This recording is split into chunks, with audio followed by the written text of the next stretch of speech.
12 જૂન 2025 બપોરે 1:39 કલાકે ટેકઓફ થયેલી ફ્લાઇટ નંબર 171 માત્ર 29 સેકન્ડમાં જ ક્રેશ. આ વિમાન ક્રેશ થવા પાછળ અત્યાર સુધી વિમાનમાં કોઈ ટેકનિકલ ખામી, પાયલોટની કોઈ ભૂલ અથવા તો ઓવરલોડ ફ્યુલ જેવા કારણ આપવામાં આવ્યા. પણ તાજેતરમાં એરક્રાફ્ટ એક્સિડન્ટ ઇન્વેસ્ટિગેશન બ્યુરો દ્વારા એક 15 પાનાનો પ્રાથમિક રિપોર્ટ જાહેર કરવામાં આવ્યો. આ રિપોર્ટમાં પ્લેન ક્રેશ થવાનું સાચું કારણ જણાવવામાં આવ્યું તથા પાયલોટ અને કો પાયલોટ વચ્ચે છેલ્લા સમયમાં શું વાતચીત થઈ એ પણ દર્શાવવામાં આવ્યું. નમસ્કાર મિત્રો, તારીખ 12 જૂન 2025ના દિવસે બપોરે 1:39 કલાકે સરદાર વલ્લભભાઈ પટેલ ઇન્ટરનેશનલ એરપોર્ટના રનવે નંબર 23 પરથી ટેકઓફ થયેલી ફ્લાઇટ નંબર 171 માત્ર 29 સેકન્ડમાં જ ક્રેશ થઈ. જ્યારે આ ફ્લાઇટ ક્રેશ થઈ ત્યારે તેની સ્પીડ 330 કિલોમીટર પ્રતિ કલાકની હતી. આ ક્રેશ થવાનું કારણ અત્યાર સુધી અકબંધ હતું, પણ જ્યારે આ વિમાન ક્રેશ થયું એના પછી વિમાનમાંથી CVR અને FDRની શોધ થઈ. એના પછી આ રિપોર્ટ જાહેર કરવામાં આવ્યો. CVRનો મતલબ થશે કોકપિટ વોઇસ રેકોર્ડર અને FDRનો મતલબ થશે ફ્લાઇટ ડેટા રેકોર્ડર. તો આ CVR અને FDR એટલે શું, એનો ઉપયોગ કેવી રીતના થાય, ફ્લાઇટ ક્રેશ થવાનું કારણ આના પરથી કેવી રીતના જાણી શકાય, એના વિશે જો તમે સમજવા માંગતા હોય તો એનો સંપૂર્ણ એક વિડીયો અલગ બનાવેલો છે. જ્યારે આ વિડીયો પૂર્ણ થશે ત્યારે આઈ બટનમાં એની લિંક હું મૂકી દઈશ, તો ત્યાં ક્લિક કરી તમે વિડીયો જોઈ શકશો. તાજેતરમાં AAIB એટલે કે એરક્રાફ્ટ એક્સિડન્ટ ઇન્વેસ્ટિગેશન બ્યુરો દ્વારા આ પ્લેન કઈ રીતના ક્રેશ થયું એનો 15 પાનાનો રિપોર્ટ તૈયાર કરીને સરકારને સોંપવામાં આવ્યો. આ ઇન્વેસ્ટિગેશન બ્યુરોના પ્રાથમિક રિપોર્ટથી પ્લેન ક્રેશ થવા પાછળના ઘણા પ્રાથમિક ચોંકાવનારા ખુલાસા થયા છે. AAIBના 15 પાનાના રિપોર્ટમાં દર્શાવેલા મુદ્દાઓ અહીં આગળ તમે મારી બાજુમાં જોઈ શકો. આ દરેક મુદ્દાઓ વિશે ડિટેલમાં આજના વિડીયોમાં અભ્યાસ કરીશું. આ રિપોર્ટમાં દર્શાવ્યા અનુસાર સરદાર વલ્લભભાઈ પટેલ ઇન્ટરનેશનલ એરપોર્ટના રનવે નંબર 23 પરથી જ્યારે ફ્લાઇટ નંબર 171 ટેકઓફ થઈ તો એની માત્ર બીજી જ મિનિટે વિમાનના બંને એન્જિન બંધ થયેલા હતા, જેના કારણે વિમાન ટેકઓફની 29મી સેકન્ડે જ ક્રેશ થયું. આ રિપોર્ટમાં દર્શાવવામાં આવેલું છે કે પ્લેનના બંને એન્જિન તાજેતરમાં જ ઇન્સ્ટોલ કરવામાં આવ્યા, જેમાંનું એક એન્જિન 26 માર્ચ 2025ના દિવસે અને બીજું 1 મે 2025ના દિવસે ઇન્સ્ટોલ કરવામાં આવ્યું. આ માહિતી CVRમાંથી પ્રાપ્ત થઈ. CVRનો મતલબ થશે કોકપિટ વોઇસ રેકોર્ડર, જેમાં એક પાયલોટ દ્વારા બીજા પાયલોટને પૂછવામાં આવ્યું તમે ફ્યુલ સ્વિચ કેમ બંધ કરી. આનો જવાબ આપતા બીજા પાયલટ દ્વારા જણાવવામાં આવ્યું કે મેં આમ કર્યું નથી. એરપોર્ટ પરથી ટેકઓફ થયાની માત્ર 30 જ સેકન્ડે વિમાનના બંને એન્જિનને ઈંધણ મળતું બંધ થયું અને બંને એન્જિનો પણ બંધ થઈ ગયા. જ્યારે વિમાનનું એન્જિન રોટેટ થાય છે ત્યારે એમાં ઈંધણ છોડવામાં આવે છે અને આ ઈંધણ છોડવા માટે ઈંધણ સ્વિચ ચાલુ કરવામાં આવે છે, જે સંપૂર્ણપણે મેન્યુઅલ હોય છે. આ ઈંધણ સ્વિચ ચાલુ કરવા માટે પાયલોટે તેને હાથ વડે પકડી અને ખેંચવી પડે છે. ટેકઓફ પછી જો એક એન્જિન નિષ્ફળ જાય તો તેને બિનજરૂરી ઈંધણ મોકલવાની જરૂર નથી, એટલે જે એન્જિન નિષ્ફળ ગયેલું હોય તે બાજુની ઈંધણ સ્વિચ બંધ કરવામાં આવે છે. દાખલા તરીકે જો વિમાનનું જમણી તરફનું એન્જિન નિષ્ફળ જાય તો પાયલોટ દ્વારા વિમાનના જમણા એન્જિનમાં થતો ઈંધણ સપ્લાય રોકવામાં આવે છે. પણ જો જમણા એન્જિનની જગ્યાએ જો ડાબા એન્જિનનો ઈંધણ સપ્લાય રોકવામાં આવશે તો તે સમયે બંને એન્જિન બંધ થઈ જશે અને વિમાન ક્રેશ થવાની સંભાવના રહેલી છે. તેના વિશે એક અનુભવી પાયલોટ દ્વારા જણાવવામાં આવ્યું કે વિમાનમાં આવી જ્યારે કોઈ પરિસ્થિતિ સર્જાય કે જેનું એક બાજુનું એન્જિન નિષ્ફળ ગયેલું હોય તો પાયલોટ દ્વારા આ એન્જિનને મળતો ફ્યુલ સપ્લાય અટકાવવામાં આવશે. પણ જ્યારે એ ફ્યુલ સપ્લાય અટકાવવામાં આવશે એટલે એની જે સ્વિચ હશે સ્વિચ ઉપર હાથ મૂકવામાં આવશે તો એની કો પાયલોટ દ્વારા પુષ્ટિ કરવામાં આવશે કે જે બાજુનું એન્જિન નિષ્ફળ ગયેલું છે એની જ સ્વિચ બંધ કરવામાં આવે છે કે નહીં.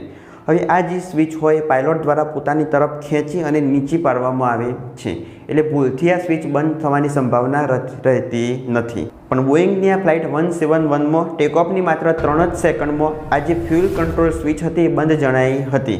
ફ્લાઇટ જ્યારે એરપોર્ટ પરથી ટેકઓફ થાય ત્યારે આ જે સ્વિચ હોય તે રન મોડમાં હોય. એનો મતલબ એમ થશે કે એન્જિનનું ઈંધણ સપ્લાય ચાલુ છે, અને જ્યારે આ સ્વિચ કટ ઓફ મોડમાં આવશે ત્યારે એનો મતલબ એમ થશે કે વિમાનના બંને એન્જિનની ઈંધણ સપ્લાય રોકવામાં આવેલો છે. તો આ જે વિમાન ક્રેશ થયું તેમાં માત્ર 3 સેકન્ડ પછી જ આ જે સ્વિચ હતી એ કટ ઓફ મોડમાં આવેલી હતી, જેના અમુક સેકન્ડ પછી ફરીથી આ જે સ્વિચ હતી રન મોડમાં આવેલી હતી. પણ તે સમયે વિમાનને ઉપર લઈ જવા માટે જરૂરી થ્રસ્ટ મળ્યો ન હતો. વિમાનને થ્રસ્ટ ગુમાવતા તેમાં રેમ એર ટર્બાઇન શરૂ થયું હતું, જે વિમાનમાં પાવર સપ્લાય બંધ થવાનું નિર્દેશ કરે છે. રેમ એર ટર્બાઇન વિશે જો આપણે માહિતી મેળવીએ તો તે એક નાનું વિન્ડ ટર્બાઇન છે જે ઇલેક્ટ્રિક જનરેટર સાથે જોડાયેલું હોય છે, જેને વિમાનમાં સ્થાપિત કરવામાં આવે છે.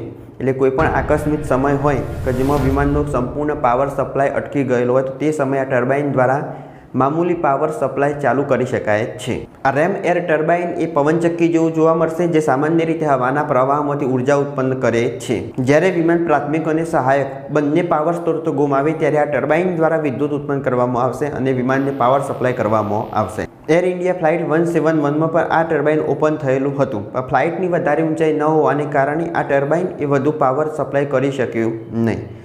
હવે અત્યારના જે આ વિમાન હોય તેમાં આ જે ટર્બાઇન હોય આકસ્મિક સમયમાં એટલે કે જ્યારે બંને એન્જિન ફેલ થયા હોય તો તે સમયમાં પોતાની જાતે જ ઓપન થઈ શકે છે અથવા પાયલોટ દ્વારા પણ આને ઓપન કરી શકાય છે. તો આ રેમ એર ટર્બાઇન જે ઓપન થયું તેના પરથી એ જાણી શકાય કે વિમાનના જે બંને એન્જિન હતા એ ફરજિયાત ફેલ થયેલા હતા. તેથી ફ્લાઇટ ક્રેશ થવાનું મુખ્ય કારણ અત્યારે રિપોર્ટમાં દર્શાવ્યા અનુસાર ફ્યુલ સ્વિચ કટ ઓફ હતી, તેના પરથી બંને એન્જિનો બંધ થયા અને પ્લેન ક્રેશ થયું. પછી આગળ ચોંકાવનારી વાત તો એમ છે કે જ્યારે આ જે ફ્યુલ સ્વિચ હોય તે ફ્યુલ સ્વિચ રન મોડમાં હોય તો તેને કટ ઓફ મોડમાં લાવવા માટે 1 સેકન્ડ કરતાં વધુ સમયની જરૂર પડે. પાયલોટ દ્વારા આ સ્વિચ ખેંચી અને પોતાની તરફ નીચે લાવવામાં આવશે. પણ અહીં આગળ રિપોર્ટમાં એવું દર્શાવવામાં આવેલું છે કે આ સ્વિચને રન મોડમાંથી કટ ઓફ મોડમાં લાવવા માટે 1 સેકન્ડનો સમય લાગેલો છે. અનુભવી પાયલોટના જણાવ્યા અનુસાર આ કાર્ય 1 સેકન્ડમાં કરવું એ પોસિબલ નથી, પણ હા જો કોઈ કોમ્પ્યુટરાઇઝ સિસ્ટમ હોય તો આ કાર્ય 1 સેકન્ડમાં થઈ શકે છે. જેના પછી પ્લેન ક્રેશ પછી પણ આનો જે મલબો હતો એમાં જે આ સ્વિચો હતી એ રન મોડમાં હતી.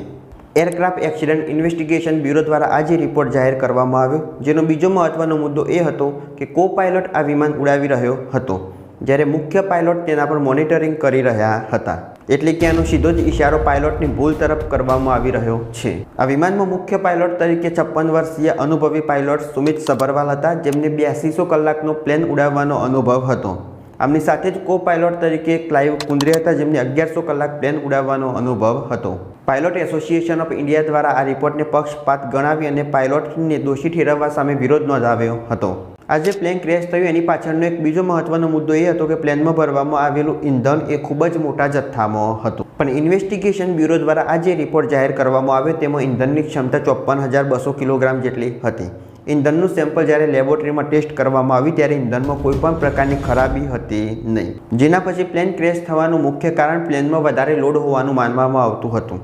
પણ EAIBના રિપોર્ટ અનુસાર પ્લેનમાં કુલ 54,200 કિલોગ્રામ જેટલું ફ્યુલ હતું. એની સાથે પ્લેનનું કુલ વજન 2,13,401 કિલોગ્રામ હતો.